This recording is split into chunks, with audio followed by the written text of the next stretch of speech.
ছোট্ট হায়াতের জিন্দিগি, কত মানুষ দৈনিক মরতেছে। এমন কোন রাত নাই, দিন নাই যেই রাতে দিনে মানুষের মৃত্যু হয় না। আজকেও আসার সময় দেখলাম রক্তাক্ত মোটর সাইকেল নিয়ে রাস্তার পাশে পড়ে আছে। কোন মায়ের সন্তান বিদায় হয়ে গেছে জানি না, কোন দোকানে কাপড়ের কাপড় তৈয়ার হয়ে গেছে জানি না, কোন মসজিদের পালকিটা রেডি হয়ে গেছে। জীবন হলো ওয়ান টাইম। এখন বেঁচে আছেন, কালকে হয় সকাল হতে পারে, না হয় পরকাল হয়ে যেতে পারে। এজন্য একটা রাস্তা খোলা আছে, সেটা হলো তওবার রাস্তা। অতীতের গুনাহের জন্য, পাপের জন্য তওবা করতে হবে একজনের কাছে, তিনি হলেন কে? প্রিয় ভাইয়েরা আমার,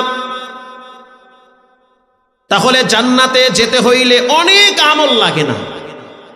আপনি ফরজ আমলগুলো করেন, আল্লাহ পাকের বিধিবিধানগুলা মানেন, সুন্নাহগুলা পালন করেন, আর হালাল হারাম বেছে চলেন, নিজেকে ছোট ভাবেন, জান্নাতের গেট আপনার জন্য খুলে দেওয়া হবে। আপনি মানসিকভাবেও শান্তি পাবেন। আমি আপনাদের সামনে আল্লাহর কোরআন থেকে একটি আয়াত তেলাওয়াত করেছি। যার ভিতরে তিনটা গুণ আছে, তার মতো সফল ব্যক্তি দুনিয়াতে আর নাই। যার ভিতরে তিনটা গুণ থাকবে, আল্লাহ পাক তার রিজিকের ভিতরে বরকত বাড়ায়া দিবে। যার ভিতরে তিনটা গুণ থাকবে, তার মৃত্যুর সময় জবানে কালেমা নসিব হবে। যার ভিতরে তিনটা গুণ থাকবে, আল্লামা জালালউদ্দিন সুয়ুতি লেখেন, স্বপ্নে নবীর সাথে একবার সাক্ষাৎ হয়ে যাবে। যার ভিতরে তিনটা গুণ থাকবে, তার মা বাবা তার উপরে সন্তুষ্ট থাকবে। যার ভিতরে তিনটা গুণ থাকবে, কিয়ামতের ময়দানে তার আমলনামা সে ডান হাতে পাবে। যার ভিতরে তিনটা গুণ থাকবে, হাসরের ময়দানে মিজানের পাল্লায় তার আমলগুলো একেবারে মজবুত হয়ে নিচে নেমে থাকবে। যার ভিতরে তিনটা গুণ থাকবে, কিয়ামতের ময়দানে সূর্যের তাপ তার মাথায় লাগবে না। আজকে আগুনের শরীর পুড়ে নাই, শুধু ধোঁয়ার কারণে শ্বাস বন্ধ হয়ে কত যুবক মারা গেল। সাবধান হয়ে যান, ঘরে তো ঘুমান কানে হেডফোন লাগায়া, পাশের রুমে তো গ্যাস সিলিন্ডার আছে। এমনও হতে পারে বাষ্ট হয়ে ঘুমন্ত অবস্থায় আপনার দেহটা মাটিতে পড়ে থাকতে পারে। ঘুমাবার আগে বারবার মোবাইল চেক করেন যে মোবাইলে কোনো খারাপ ছবি আছে কিনা। বারবার চিন্তা করে দেখো রে যুবক, এশারের নামাজটা পড়লা কিনা। না পড়ে থাকলে তাড়াতাড়ি পইরা তারপরে ঘুমাও, কারণ সকাল না হয়ে পরকাল হয়ে যেতে পারে। বার্থডে পালন করার জন্য রেস্টুরেন্টে গেছে, কত হাসি, কত আনন্দ, কত এনজয়, থাকলো না মুহূর্তের ভিতরে অন্ধকার করে দিয়েছেন কে? এজন্য সচেতন হন, সতর্ক হন। এই যুগে মানুষ বেশি দিন বাঁচতে পারে না, অনেক আমল করতে পারবেন না, তবে তিনটা আমল আজকে এখান থেকে বাড়িতে নিয়ে যাবেন। যার ভিতরে তিনটা আমল থাকবে, রব্বুল আলামিন তার মতো সফল ব্যক্তি হিসাবে আর কেউকে দাঁড় করাবেন না। তিনটা আমল লাগবে। এক নম্বরে আল্লাহ তাআলা বলেন, ইন্নাল্লাযীনা ইয়াতলুনা কিতাবাল্লাহ।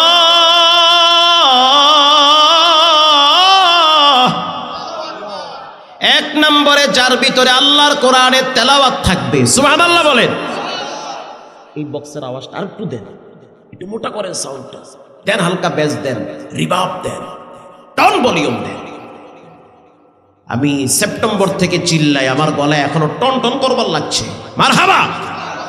আমি বসে আগে আমার সাউন্ড সিস্টেম ক্লিয়ার করি, তা না হইলে আধা ঘন্টা চিল্লাইলে পরের দিন খুঁজেই পাওয়া যায় না। প্রিয় ভাইয়েরা আমার, যার ভিতরে তিনটা গুণ থাকবে, তার মর্যাদা বাড়ায় দিবেন কে? এখন তো মুরব্বীদের সময় কাটে চায়ের দোকানে, টিভি আর বিড়ির মাধ্যমে।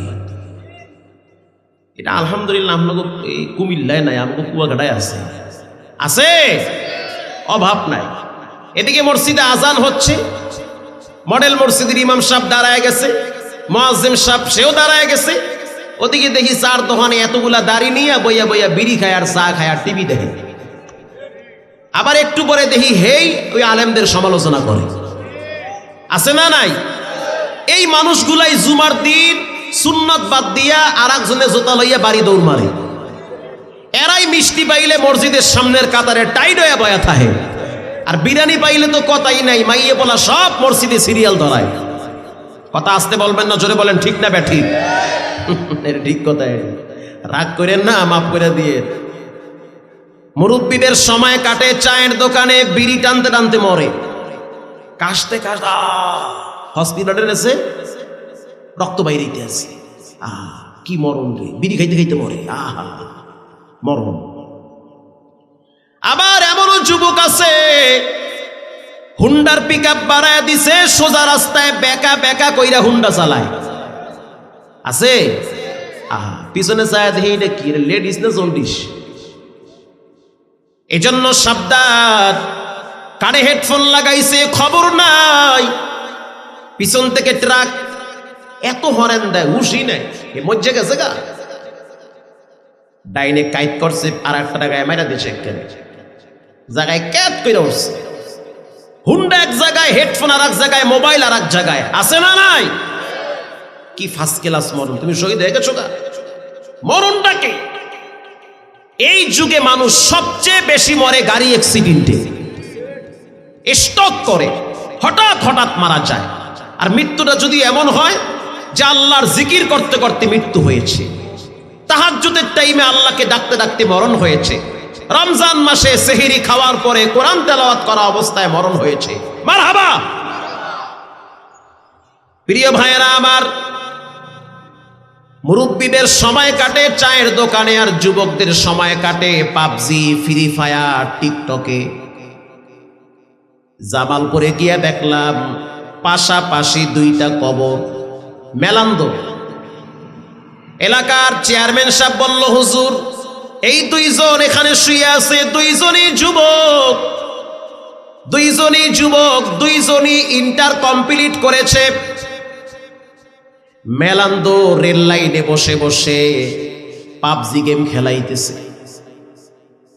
ট্রেন চলে আসছে, এত হরেন দেয় তাদের কানই যায় না, কারণ কানের ভিতরে তো বরকতি হেডফোন। পরের দিন দেখলাম সব জাতীয় পত্রিকায় আসছে, এত হরেন দেওয়ার পরেও লড়ে না। এরপরে ট্রেনের চাকা পেটের উপরে উঠায় দিছে, দুইটা তাজা পেরান ওখানে ঝরে গিয়েছে। আমাদের বরগুনা একটা জেলা আছে, নাম শুনছেন না? হ্যাঁ, যুবক তরুণ মা বাবার সাথে পার্কে ঢুকছে। এই যুগে মদ, গাঁজা, হিরোইনের চেয়েও মারাত্মক এক ভয়াবহ নেশার নাম হলো পাবজি, ফ্রি ফায়ার, টিকটক, মোবাইলের নেশা। এটা মারাত্মক নেশা। লেদা বাচ্চারে কার্টুন না দেখাইলে বাদি খাওয়ান যায় না, কথা কন না গা। এদিকে মায় বয়া বয়া রিমোট লইয়া কিরণ মালা দেখে, ওদিকে পোলায় হইয়া হইয়া কার্টুন দেখে, ওদিকে বাপে চার দোকানে বয়ে বয়ে বিড়ি খায়। খাপের খাপ মন্তাজার বাপ সব তো মিলে গেছে গা, কথা ঠিক না বে ঠিক? ভাইরা রাগ করতেছেন আপনারা? করেন না, কেন আমার যেখানে একটু ব্যথা সেখানে একটু মলম দিলে জ্বলবে, রাগ করতে হয় না। এ সমস্ত দোষ ত্রুটি থাকলে মুক্ত হওয়া দরকার, কারণ সময় নাই। দোকানে কাপড়ের কাপন চলে আসছে, চলে যেতে হবে। এবার যুবক পার্কের ভিতরে ঢুকলো, খালি মোবাইল নিয়ে সেলফি। মা বলে, ও সন্তান, ঢুকলা পার্কে, বাঘ ভাল্লুক দেখো, তা বাদ দিয়ে খালি মোবাইল নিয়ে ব্যস্ত। এবার এই যুবকটা নদীর কিনারায় গেছে।